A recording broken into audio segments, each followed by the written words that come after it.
reasons why some of us will put off doing a new activity or hobby purely because it involves physical activity like cycling, and we're not feeling particularly fit or capable of doing that. Not so many years ago, I was in that very place, suffering from debilitating arthritis and anxiety issues. I felt it was really limiting my lifestyle and wanted to do something to get fitter, but it just felt way beyond my capability. If any of this is recognizable to you, then keep watching.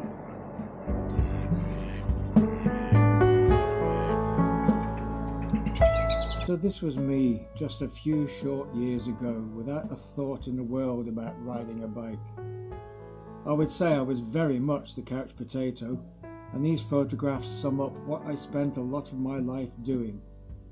Lounging around with my grandchildren was my forte, whereas now I get to ride my bike with them instead. Or back then I'd be embarrassing my son, who told me very quickly to get my shirt back on when I was showing very little muscle at Muscle Beach. During my working life, all I seemed to do was either sit in a car or sit on my backside in an office.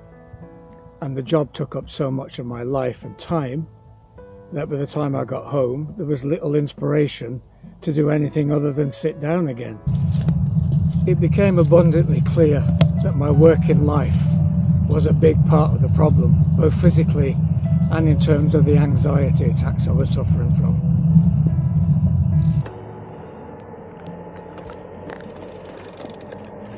And here's an important point. I absolutely marvel at those of you who juggle a cycling hobby around a busy career or bringing up a young family, or in some cases both. I really don't know how you do it. For me, it was only really when I took early retirement that I was able to attempt rescuing my health by taking up a hobby like cycling.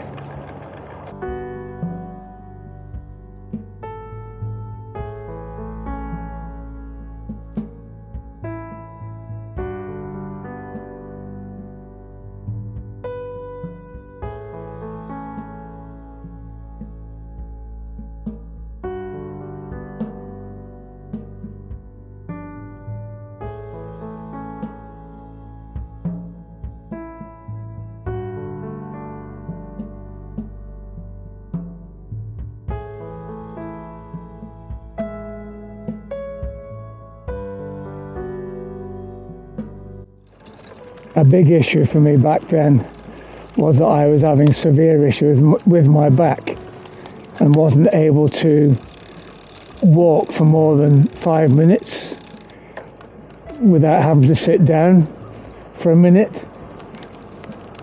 So I was left with a choice if I wanted to do something to keep fit, or swimming or cycling. Now, swimming I find particularly boring, and my son Andrew was cycling at the time, so that seemed to be the natural choice. And I have to say, having somebody like Andrew around to get started with really meant a lot. He was a real massive inspiration to me in the early days. This slogan summed me up before my son helped me discover that cycling was a way of actually eating cake and not putting on weight. Now, to make this kind of transition requires an understanding that it's not going to happen quickly. My ambitions back then were concerning doing rides of maybe one day 10 miles or more. And you can see from the Strava data of an early ride, that was the kind of thing I was doing. But even then, I was only doing that every couple of weeks or so. And it probably wasn't until I got my first ever road bike that I started doing more regular rides and rides slightly longer, like this.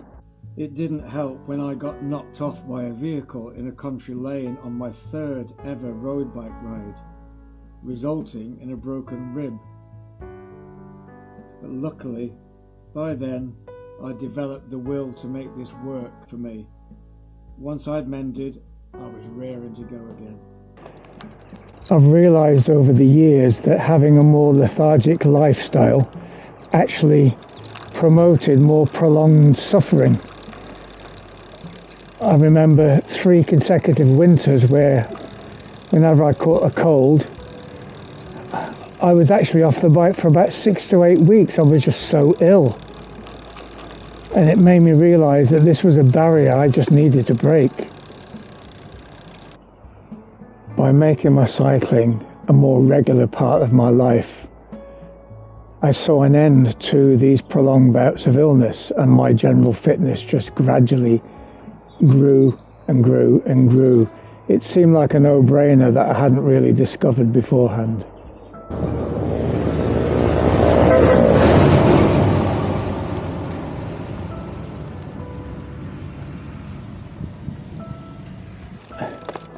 There are 2 things that happened a couple of years into my transition that made a massive difference.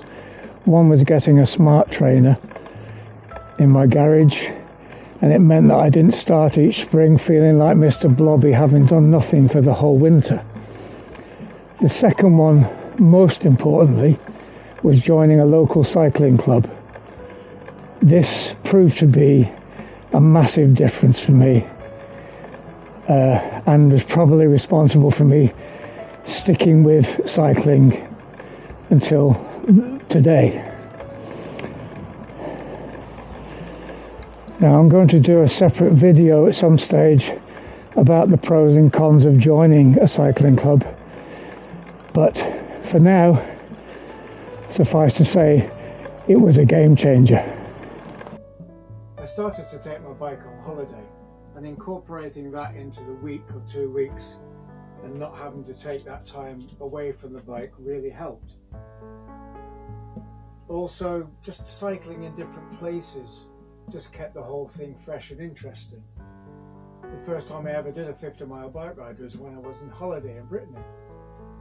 And I can remember at the time thinking it really wasn't that long ago that I'd done this 40-mile bike ride. And I spent the whole week afterwards on the sofa recovering from it. So it felt like I was starting to make some steady progress.